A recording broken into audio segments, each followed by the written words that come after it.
नमस्कार दोस्तों, स्वागत है आपका एक बार फिर से हमारी चैनल सनातन धर्म ज्ञान पर, जहां मैं आपको सनातन धर्म से जुड़ी बहुत ही अद्भुत तथा ज्ञानवर्धक कहानियां सुनाती हूं। यह कहानियां आपके जीवन के लिए बहुत ही लाभदायक तथा ज्ञानवर्धक होती हैं।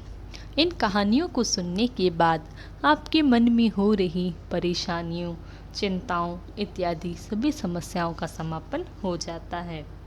आज मैं आपको श्री नीम करोली महाराज जी की चमत्कारों की ऐसी ही एक अद्भुत कहानी सुनाऊंगी। जब महाराज जी ने अपने जीवन काल के दौरान अपने अनन्य भक्तों को दर्शन दिए तथा उनके जीवन को सरल तथा सफल बना दिया। तो चलिए शुरू करते हैं। इससे पहले कि आप हमारी इस कहानी में खो जाएं, हमारे चैनल सनातन धर्म ज्ञान को सब्सक्राइब ज़रूर करें ताकि आने वाली न्यू वीडियो की नोटिफिकेशन आपको सबसे पहले प्राप्त हो जाए। आइए शुरू करते हैं। जय गुरुदेव। हनुमान के अवतार में एक बार कैंची आश्रम परिसर में बाबा का दरबार लगा था। उपस्थित भक्तों में उम्मू गांव के श्री शिव गोपाल तिवारी भी थे। आप उन्नाव के जमींदार और उत्तर प्रदेश विधानसभा के सदस्य भी थे।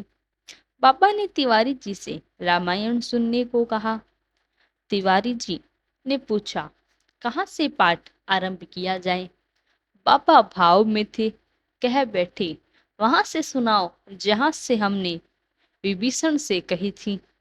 इस प्रकार बाबा अपना परिचय दे बैठे। तिवारी जी ने जैसे ही सुनहु विभीषण प्रभु की रीति करे, करे सदा सेवक पर प्रति से पाठ आरंभ कर दिया। बाबा भावावेश में आने लगे।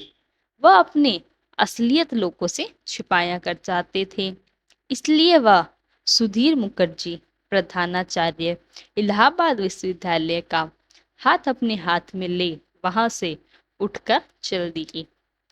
उनके एक ही हाथ का भार इतना बढ़ गया कि मुखर्जी दादा उसे सहन नहीं कर पाए और उन्हें भय होने लगा कि वह स्वयं गिर पड़ेंगे और साथ में बाबा को भी गिरा बैठेंगे। इस लाचारी में वह किसी तरह अपने को साधे रहे। शिव मंदिर के द्वार पर पहुंचने पर बाबा अपने दोनों भक्तों को अपने दोनों हाथ आगे भूमि पर टेकते हुए घुटनों और पैरों के पंजों के बल बैठ गए, पर मुखर्जी दादा का हाथ उन्होंने छोड़ा नहीं। उनके हाथ में रक्त का संचार होना भी कठिन हो गया था। धीरे धीरे बाबा की आकृति बदलने लगी। उनका मुंह लाल होने लगा और संपूर्ण देह में भूरे भूरे बाल खड़े होने लगे। मुखर्जी दादा अत्यधिक भयभीत हो चले और बड़े प्रयत्न से आप अपना हाथ छुड़ाकर जंगल की ओर भाग गए। वह कुछ घंटे वहां अचेत पड़े रहे। बाबा श्री हनुमान जी के रूप में आ चुके थे। वह भी कैंची से भाग गए। कैंची में सर्वत्र उनकी खोज होती रही, पर कहीं भी उनका पता नहीं चला। जब मुखर्जी दादा लौटकर आश्रम आए तो लोगों ने उनसे कुछ प्रश्न किए, पर उनके पास उनका कोई उत्तर न था।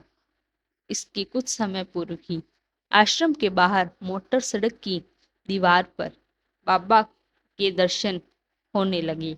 लोग बाबा के आश्रम में आ गए और इस प्रकार महाराज जी ने अपने हनुमान अवतार के दर्शन श्री मुखर्जी को दिए और उनके जीवन को सफल बना दिया। महाराज जी इसी प्रकार अपने सभी भक्तों पर अपनी कृपा बनाए रखें तथा उनके सभी दुख दूर समाप्त करें। महाराज जी के चमत्कारों से जुड़ी ऐसी ही अन्य कथाओं के लिए हमारे चैनल सनातन धर्म ज्ञान को सब्सक्राइब तथा वीडियो को लाइक, कमेंट, शेयर जरूर करें। तब तक के लिए धन्यवाद। आपका दिन मंगलमय हो। जय गुरुदेव।